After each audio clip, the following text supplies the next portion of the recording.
Hi everyone. Good morning, good afternoon, good evening, wherever you are. My name is Pankaj Dhingra and as you all know me by now, I am a proud FinTrammer. Welcome guys, welcome to the another episode of our success story. आज हम एक और FinTram success story की बात करेंगे और इसके लिए मैंने आज मैडम सिमरन को इनवाइट किया यहाँ पे, जिन्होंने हाल ही में अपना एनरोल्ड एजेंट का पार्ट 2 और पार्ट 3 एग्जाम क्लियर किया। अब हमने उन्हें कहा कि नहीं भाई, आपने इतनी मेहनत करके इन एग्जाम्स को क्लियर किया है तो एक बार ना हमें आप चाहिए वो स्टूडियो में, हमें जानना है आपसे इन terms of what you have done, the way you have done, ताकि स्टूडेंट फर्टिनिटी को ये पता चल सके कि ये एग्जाम्स क्लियर कैसे किए जाते हैं। Welcome Simran, welcome, thanks for agreeing for being here. I think एक चीज जो हम फर्टिनिटी को सर्टनली पे बैक कर सकते हैं इज टू टेल देम कि क्या उन्हें करना चाहिए, and I am glad that you agreed for it. Thank you very much for being here. Happy to be here. सबसे पहली चीज बेटा जो मुझे लगता है इंपॉर्टेंट रहेगी सबके बारे में जाननी, वो ये कि थोड़ा अपने बारे में बताओ। व्हाट आर यू डूइंग, आपने अभी तक क्या कर लिया है, एंड बच्चे आपने कैसे डिसाइड किया कि नहीं मुझे एनरोल्ड एजेंट ही करना है। Okay, I am a BCom graduate and after my graduation I started working in WNS as a quality analyst.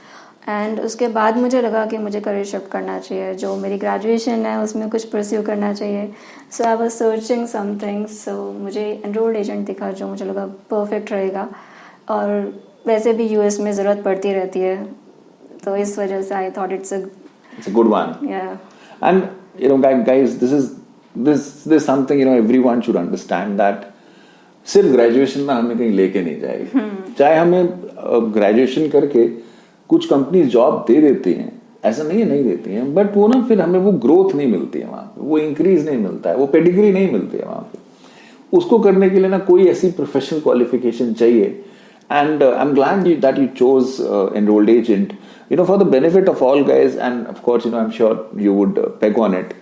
Enrolled agent एक ऐसी क्वालिफिकेशन है बच्चे जो ना आप इंडिया में रह के पा सकते हो, और एनरोल्ड एजेंट को ना यूएस टैक्स एक्सपर्ट माना जाता है। जैसे कि इंडिया में कोई भी जन अगर टैक्स रिटर्न भरना चाहे तो भर सकता है, बट यूएस में ऐसा नहीं होता है। यूएस में टैक्स रिटर्न भरने के लिए आपको एनरोल्ड एजेंट होना होता है और आपको साइन करने पड़ते हैं एज टैक्स रिटर्न प्रिपेयर। तो ये क्वालिफिकेशन एक्चुअली आपको ना यूएस का टैक्स एक्सपर्ट बना देती है इंडिया में रहते हुए, बिकॉज तैयारी भी यही हो जाती है, एग्जाम भी यही हो जाते हैं, एंड जॉब भी यही मिल जाती है, बिकॉज बहुत सारे यूएस की टैक्स फर्म्स या यूएस की कंपनीज अब इंडिया में हैं जो ऐसी क्वालिफिकेशन को प्रेरित करती हैं या प्रमोट करते हैं कि अगर आपके पास ये क्वालिफिकेशन है तो we are there to hire you. I am glad Simran, बहुत जल्दी आप लोग अपने जीवन में ये चीजें समझ लेते हो because of the information that is available, और ये फायदा भी करते हैं बिकॉज एनरोल्ड एजेंट की आज की डेट में भी डिमांड जो है ना वो उसकी सप्लाई से ज्यादा है, एटलीस्ट इंडिया में तो बहुत ज्यादा है, which is a very good thing. But बच्चे, मैं बहुत सारी क्वालिफिकेशंस अवेलेबल हैं जो आपके सामने आई होंगी जब आपने डिसीजन लिया, तो एनरोल्ड एजेंट ही क्यों बेटा? Why enrolled agent? Enrolled agent इसलिए because US CPA obviously eligibility criteria उनका बहुत अलग है, ग्रेजुएट नहीं परस्यू कर सकते हैं। So I thought enrolled agent perfect है when it comes to US taxation. अच्छा, तो इंटेंशन ये है कि मुझे यूएस टैक्सेस का काम करना है, यूएस का काम करना है। हाँ. तो सीपीए के लिए एलिजिबल नहीं होता, चलो पहले से ये कर लेते हैं। So guys, this is also something that we all should know. US CPA करने के लिए ऑफ कोर्स सिर्फ graduation would not suffice. Of course there are some exception to it which of course FinTram can really help you with and guide you in terms of how you can pursue it, but of course by default तो सिर्फ graduate नहीं इसके लिए eligible होता है। तो इसके लिए अगर आपको सीपीए नहीं आप करते हो और नहीं करना चाहते हो और आपको लगता है मैं I can take some quick bite और फटाफट ऐसा कुछ कर लूं, तो enrolled agent can be a really big one guys there, because ये इफेक्टिवली आप 12th के बाद कर पाते हो, उसके लिए ग्रेजुएशन की भी जरूरत नहीं है, और आप 12th के बाद इसे अपनी ग्रेजुएशन से लगभग पहले ही आप इसे क्वालिफाई कर लेते हो, एंड जॉब्स तो है। तो चलो सिमरन डिसाइड कर लिया कि मैंने एनरोल्ड एजेंट करना है बिकॉज मुझे यूएस टैक्स की तरफ जाना है, तो मैंने एनरोल्ड एजेंट करना है।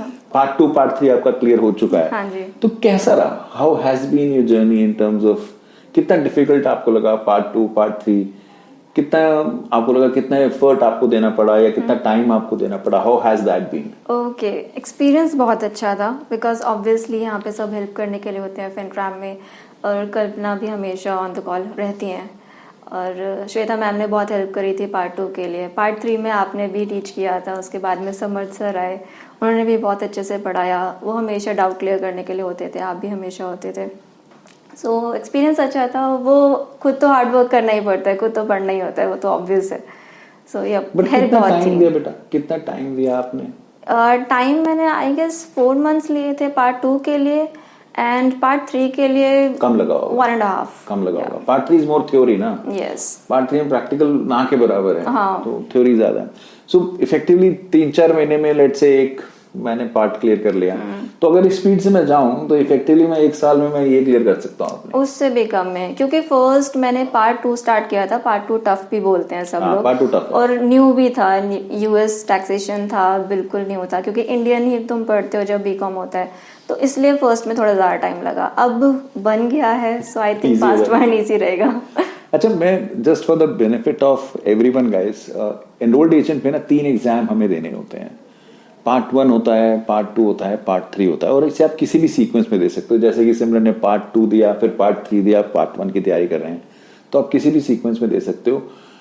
पार्ट 1 जो होता है वो प्राइमरली इंडिविजुअल टैक्सेशन से रिलेटेड होता है, जहां हम देखते हैं कि इंडिविजुअल एसएससी यूएस में अपनी टैक्स रिटर्न को कैसे फाइल करते हैं, एंड उन्हें वो रिटर्न फाइल करने के लिए किस टाइप ऑफ रिटर्न को यूज करना होता है, क्या क्या चीजें उसके अंदर डालनी होती हैं, and so on so fourth. कौन कौन सी इनकम उन्हें टैक्सेबल होती है, कौन कौन से उन्हें एग्जम्पशंस मिलती हैं या क्रेडिट्स मिलते हैं यूएस की पैरेलेंस में अगर बोलूं, ये सारी चीजें हम इंडिविजुअल टैक्सेशन जो पार्ट 1 में हम सीखते हैं।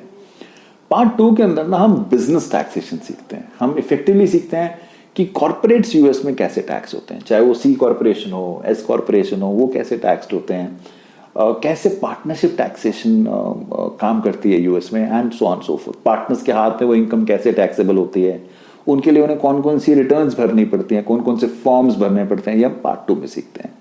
जो पार्ट 3 है ना बेटा, वो रिप्रेजेंटेशन के ऊपर है। वो इफेक्टिवली आपको ये बताता है कि एज ए टैक्स ऑफिसर अगर कोई आपके पास वॉकआउट करता है, आपके पास आता है और वो आपसे इंक्वायरी करता है, आपको एग्जामिन करता है, तो एसएससी को क्या करना होता है, वो कैसे करेगा, क्या क्या कंप्लाई करेगा, क्या उसके राइट्स हैं, क्या उसकी ऑब्लिगेशंस हैं, क्या उसकी पेनल्टीज हैं।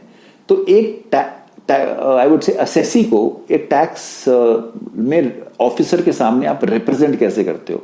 वहां पे ना जैसे इंडिया में इनकम टैक्स अथॉरिटी होती है, ऐसे यूएस में आईआरएस होता है, इंटरनल रेवेन्यू सर्विसेज। तो कैसे आप आईआरएस के सामने अपने टैक्स, अपने एसएससी को या अपने क्लाइंट को रिप्रेजेंट करोगे, ये सारा काम हम पार्ट 3 में सीखते हैं, जो पार्ट 2 और पार्ट 3 दोनों सिमरन क्लियर कर चुके हैं। सिमरन, अगर मैं पूछूं पार्ट 2 में, और part 2 you rightly said part 2 थोड़ा डिफिकल्ट है, तो पार्ट 2 में सबसे मुश्किल पीस क्या लगा बेटा? What was the most difficult piece in part 2? Depreciation, basis, and वो ऑलरेडी उसमें स्टडी मटेरियल इतना होता है ना, सब कुछ ग्रास्प करना मतलब बहुत टफ हो जाता है। चैप्टर्स बहुत सारे थे, उन सबको रिवाइज करना, उसके बाद में एमसीक्यूज रिवाइज करना, और प्रैक्टिस तो वैसे भी होती है जो तुम्हें करनी है। So yes, I think depreciation, मुझे डेप्रिसिएशन थोड़ा सा ट्रिकी लगता है। टफ तो नहीं, मुझे ट्रिकी लगता है, बिकॉज वो कंफ्यूजन आ जाती है उसमें कहीं ना कहीं।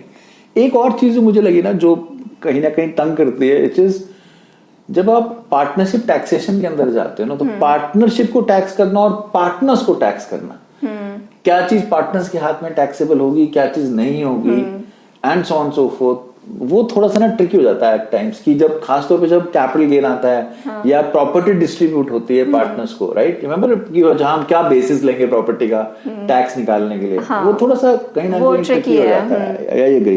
एंड वहां ना कहीं जन कभी कभार स्ट्रगल भी करते हैं। ऐसी the best piece about this exam is कि सारे के सारे एग्जाम ना मल्टीपल चॉइस क्वेश्चन एग्जाम होते हैं, तो कहीं पे भी ना मुझे कुछ सॉल्व नहीं करना होता, सारे के सारे एमसीक्यूज हैं और मैं एमसीक्यूज ही आंसर करूंगा। 4 ऑप्शंस आएंगी, एक ऑप्शन मुझे क्लिक करनी होती है, और ऑफ कोर्स कैलकुलेशन इतना बहुत डिटेल्ड नहीं होता, बट कॉन्सेप्चुअल बहुत होता है। तो कॉन्सेप्चुअली हमें बिल्कुल क्लियर होना पड़ता है, बिकॉज वो प्ले अराउंड करता है। एग्जाम में ना कहीं पर आपको ऐसा लगेगा कि दोनों आंसर चॉइसेस अलग है, और जो हम गलत सोचते हैं ना वो पक्का से वहां होती है। So very important that we should be able to really keep a good hang of it. अच्छा सिमरन, कोई ऐसी चीज जो एग्जाम देते हुए आपको लगी बेटा कि आपको करनी चाहिए थी, आपने नहीं करी, ऐसा कुछ लगा कभी? मुझे अपने वीक पॉइंट्स बहुत पहले डिस्कवर कर लेने चाहिए थे। वो जब रिजल्ट आया तब मुझे लगा अच्छा ये मेरा वीक पॉइंट था, मुझे पता नहीं था करके, बट वैसे क्लियर हो गया, दैट वाज गुड। बट हाँ, थोड़ा ध्यान रखना चाहिए था। Yes, थोड़ा मुझे लगता है when you continuously assess, keep assessing yourself, and remember, one of the best piece about FinTram is that we have a very we are very closely knitted with Gleim, which is the best of the best content provider for EA. तो उनके जब आप question practice करते हो ना, there are thousands of questions that are there, जब हमारे LMS में आप वो क्वेश्चन प्रैक्टिस करते हो तो that will also help, right, in terms of getting up the curve, because सारा गेम तो वही है in terms of practicing the questions. Content जितना मर्जी समझ लो, जितनी बार आप क्वेश्चंस को प्रैक्टिस करोगे उतना ही आप रवा होगे या एक्सपर्ट हो जाओगे। तो कभी ऐसा लगा सिमरन कि कोई ऐसा एग्जाम में क्वेश्चन आया जो आपने नहीं देखा हुआ था LMS में या नहीं पता था, ऐसा कुछ दिखा? हाँ, ऐसे लगे थे, बहुत बहुत नहीं, मतलब हाँ कुछ क्वेश्चंस थे जो मुझे लगे यार ये तो बिल्कुल समझ नहीं आ रहा, बट अगर कॉन्सेप्ट क्लियर है then you can crack it, उसमें कोई प्रॉब्लम नहीं होती, बस कॉन्सेप्ट क्लियर रखो। अच्छा, एक चीज और भी है Simran, which I am sure you would have circled out by now, कि कुछ क्वेश्चन ना एग्जाम में रेट नहीं होते हैं। हाँ, ये मैंने सुना था। एक्सपेरिमेंटल बेसिस पे आते हैं, उन्हें रेट नहीं किया जाता, और ये EA में भी होता है, ये US CPA में भी होता है। अच्छा। कि कुछ MCQ ऐसे होते हैं जिन्हें ना ये लोग रेट नहीं करते हैं एग्जाम पर्सपेक्टिव से, they are only testing you. तो हम हमेशा से बोलते हैं एग्जाम में कि अगर मान लो कुछ नहीं समझ आ रहा है या कुछ ऐसा है जो आपको ऐसा लग रहा है कि आपने देखा नहीं है, सुना नहीं है, तो ना अपना बेस्ट अटेम्प्ट दे के आ जाओ, अपना ना बेस्ट शॉट दे के आ जाओ, ज्यादा ड्वेल मत करो उसके ऊपर, ज्यादा टाइम मत वेस्ट करो उसके ऊपर, because unnecessarily that will kill your time. So that's again very important. कोई ऐसी चीज लगी सिमरन आपको जो एग्जाम रूम में जाके, जब आप एग्जाम रूम में आप गए EA के, कोई ऐसी चीज आपको लगी बेटा जो आपको ध्यान रखनी चाहिए थी, या आप स्टूडेंट्स को बोलोगे उन्हें ध्यान रखना है from the exam room perspective? जैसा कि हम कई बार बोलते हैं कि पासपोर्ट लेके जाना है and so on so fourth, कोई ऐसी कोई चीज लगी बेटे आपको?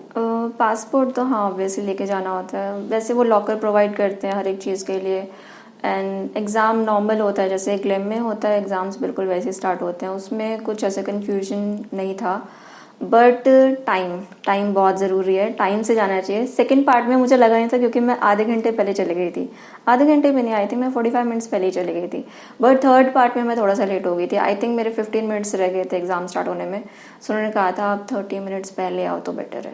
सो इसका ध्यान रखना है, वेरी इंपॉर्टेंट गाइस, राइट। ये जो एग्जाम होते हैं ना, ये थोड़ा सा अगर आप पहले चले जाओगे ना एग्जाम रूम में तो आपके लिए ईज हो जाएगा। और अब तो ये का एग्जाम घर से होगा, आने वाला पार्ट 1 आप घर से देने वाले हैं। There is a change that has come up now wherein EA exams will now happen from home. You can effectively give exam with your own computer. Of course there are some conditions to it, but you can certainly do that. Simran, अगर मैं FinTram की journey पूछूं तो FinTram को कैसे पता लगा, and how did you circle down on FinTram, and how has been your journey on FinTram? Okay, after deciding कि मैं ये करने वाली हूँ, सो मैंने स्टार्ट किया रिसर्च करना कहाँ से करना है, क्या करना है। मैंने 1-2 इंस्टीट्यूट से पता भी किया था, देन मैंने आपकी एक वीडियो भी देखी थी EA के लिए, आई थिंक CPA की थी वो फर्स्ट, देन मैंने EA की सर्च करी, आई थॉट मेरे को कांटेक्ट करना चाहिए, मैंने बात करी, सब ठीक लगा, then and how has been the journey so far? Journey बहुत अच्छी है, कभी प्रॉब्लम नहीं आई, हमेशा कोई ना कोई होता है ऑन कॉल। क्लासेस मैं सारी अटेंड करने की कोशिश करती हूँ, मैंने क्लासेस कभी नहीं सोचा कि मैं मिस करूँ। मैं करने भी नहीं देता इनफैक्ट मेरी क्लास में कैमरा भी बंद नहीं होगा बॉस, नहीं आप नहीं होने देते हो। हाँ, और आप फिर सब बच्चों से पूछते भी हो कि हाँ थोड़ी देर बाद, राइट, सोना नहीं है क्योंकि क्लास में दैट्स इम्पोर्टेंट। अच्छा, अगर मैं एक वर्ड पूछूं आपसे, which you would want to say about FinTram in terms of how has been your overall experience, तो word क्या होगा? Great. I'm really happy to hear about that. अच्छा, एक चीज बेटा जो मुझे लगता है अगर मैं स्टूडेंट्स के पर्सपेक्टिव से आपसे पूछूं कि कोई ऐसी चीज है जो आप स्टूडेंट्स को गाइड करना चाहोगे या बताना चाहोगे कि अगर वो EA की तैयारी कर रहे हैं तो उन्हें किन 2 या 3 चीजों का ध्यान रखना चाहिए? चीज़ें इज बेसिकली अगर आपको परस्यू करना है तो आपको आवर्स तो पुट इन करने पड़ेंगे, हार्डवर्क है ऑब्वियसली, एंड कौन सा स्टडी मटेरियल आप यूज़ कर रहे हो, कौन सा इंस्टीट्यूट चूज़ कर रहे हो, वो भी बहुत इंपॉर्टेंट हो जाता है, क्योंकि ऑब्वियसली वही लोग हैं आपके लिए हेल्प करने के लिए। आप खुद तो ट्राई करोगे ही, but help is very important. आपकी हेल्प कैसी है? सो एक सही इंस्टीट्यूट, दूसरा यू सेड दैट कौन सा स्टडी मटेरियल आप यूज कर रहे हो, तीसरा आपको इंश्योर करना है बॉस कि आपको अपने दिन से 2 से 3 घंटे रोज चुराने ही चुराने हैं, क्योंकि अगर वो नहीं चुराए ना तो एग्जाम तैयार नहीं होगा। और लाइटली नहीं ले सकते आप इस एग्जाम को। वाइल हम कई बार बोलते हैं कि सिर्फ मल्टीपल चॉइस क्वेश्चन है और ऐसे हो जाएगा वैसे हो जाएगा, नहीं, ऐसा नहीं होने वाला। और मैं हमेशा से क्लास में पहले बोलता हूँ कि बॉस मजाक में मत लेना एग्जाम को। एग्जाम दिखता सिंपल है बट वो खेलता है, इंग्लिश में खेलता है हमसे, right? And you would have seen by now वो इंग्लिश बहुत खेलता है, बहुत ज्यादा। और it is imperative that we understand the style जिसमें क्वेश्चन पूछने वाला है हमसे। जितना हम उस स्टाइल को समझेंगे, easier it is for us to really kill this in the best possible way. So you really have to work hard on that in terms of ensuring that you are not missing on those nuances. I think that's the most critical piece. एक चीज कोई जो आप बताना चाहोगे सिमरन, जो student को avoid करनी चाहिए कि ये मत करना बॉस नहीं तो पास नहीं होगा, ऐसी कोई चीज? ओके, सो जस्ट समझना कि हाँ मुझे कॉन्सेप्ट क्लियर हो गया। कॉन्सेप्ट क्लियर होना वैसे भी बहुत इंपॉर्टेंट है। जस्ट चैप्टर रिवाइज कर लिया और थोड़े बहुत एमसीक्यूज प्रैक्टिस कर लिए, उसमें नहीं होगा। पार्ट 3 को हम कभी कभी बहुत लाइटली ले लेते हैं कि हाँ ठीक है थोड़े बहुत एमसीक्यूज कर लिए, देन हम एग्जाम देने चल जाते हैं। नहीं, अच्छे से प्रैक्टिस करो, जितने एमसीक्यूज कर सकते हो उतने करो, और जितने भी आपके वीक पॉइंट्स है उसको दोबारा से रिवाइज करो, उसको दोबारा से पढ़ो, वो सबसे इंपॉर्टेंट है। और कॉन्सेप्ट क्लियर होना चाहिए। I think beautifully said. अपने कॉन्सेप्ट क्लियर होना ही सिर्फ इनफ नहीं है, मुझे एमसीक्यूज भी बार बार प्रैक्टिस करना है। And I keep saying that like a broken record guys. आपके पास हमारे एलएमएस में थाउजेंड्स ऑफ क्वेश्चंस हैं, आपको उन क्वेश्चंस को बार बार प्रैक्टिस करना है, कम से कम 3 बार तो करना ही है। और जब आपका कोई क्वेश्चन गलत होता है ना, तो आपको उसको जाके देखना है कि वो क्यों गलत हुआ है। जब तक आप उसको जाके देख नहीं रहे हो कि वो क्यों गलत हुआ है, आप एक्चुअली में सीख नहीं रहे हो उससे। जब आपने एक बार देख लिया ना कि मैंने गलत किया, अब मैंने उसको जाके देखा, मुझे पता लगा हाँ ये गलती थी मेरी, अब वो गलती आपसे दोबारा नहीं होगी, और that would actually make you more stronger in that area, and that's how you would be hitting the exam. अगर हमने 3 बार क्वेश्चंस प्रैक्टिस कर लिए और हमने कॉन्सेप्ट अच्छे से बिल्ड कर लिए, जैसे मैं हमेशा से कहता हूँ मेरी क्लास में आओ, कैमरा ऑन रखो, पूरा टाइम बैठो, कुछ मिस नहीं करना है, घर जाके उन क्वेश्चन को प्रैक्टिस करो, 3 बार क्वेश्चन कर लेना, भगवान श्री कृष्ण भी एग्जाम क्लियर करने से नहीं रोक पाएंगे। That is what is needed, and that's how it has been, and we take proud in saying that भगवान श्री कृष्ण के सामने भी that it's really important guys that we have that mantra to clear the exam in the best possible way. Any last word, Simran, that you want to say? Any last thing that comes to your mind which you want to say as an advice to the students? Okay, so मैं जो start करने वाले अपनी journey या सोच रहे हैं, अगर आप सोच रहे हो तो स्टार्ट कर दो प्लीज़। जो भी आप जॉब कर रहे हो, स्टडी कर रहे हो, बहुत अच्छा है, बट उसके साथ साथ में अगर आप चाहते हो अपस्किल करना तो प्लीज़ करो, बहुत इंपॉर्टेंट है। Very nice. And I think guys ये हर उस जन के लिए जो एक बीकॉम है और जॉब कर रहा है और फंसा हुआ है उस अपनी ग्रोथ के लिए, ग्रोथ वो नहीं मिल रही है और वो चाहता है कि वो एक डिफरेंट गियर डालना, एक डिफरेंट ग्रोथ लेना। This is the high time, and earlier you start better you get to a right place. So start as early as possible. If you need any help, any support in relation to anything, reach out to Fintram. All the details are being provided out here. We'll be more than happy to help you out. बात समझ में आती है? That is what we wanted to cover. And thank you, Simran, for really walking up here. It is always pleasure. आज तो हम coffee साथ पीने वाले हैं और लंच भी साथ करने वाले हैं. And guys, not to forget, आज Women's Day है, and we invited Simran for that. So Simran, very happy Women's Day too. Thank you, sir. And thank you for coming over here. And we'll certainly catch up as many times as possible. हम अभी एक छोटा सा get together भी रखने वाले हैं सारे एनरोल्ड एजेंट स्टूडेंट्स के साथ, बिकॉज हम लोग कोशिश करते हैं वो एक नेटवर्क दे सके। एनरोल्ड एजेंट में ना एक नेटवर्क बहुत बड़ा काम करता है इन टर्म्स ऑफ यू नोइंग कि मार्केट में क्या हो रहा है, बिकॉज बहुत सारे जन ना अपनी प्रैक्टिस लगाना चाहते हैं। So we do that networking event also for enrolled agent, जहां हम आपको भी इन्वाइट करेंगे, जहां काफी सारे हमारे एनरोल्ड एजेंट के क्वालिफाइड स्टूडेंट जो ऑलरेडी प्रैक्टिस कर रहे हैं वो भी आएंगे, and of course upcoming students तो होंगे ही। So do be part of it, and I am sure that network would also help you there. Thank you very much guys. अगर वीडियो अच्छा लगा तो फटाफट से सब्सक्राइब तो कर ही देना, बिकॉज ऐसे वीडियो हम और लाते ही रहेंगे। बात समझ में आती है? Thank you for for joining us guys. I will see you again in the next video. Thank you very much.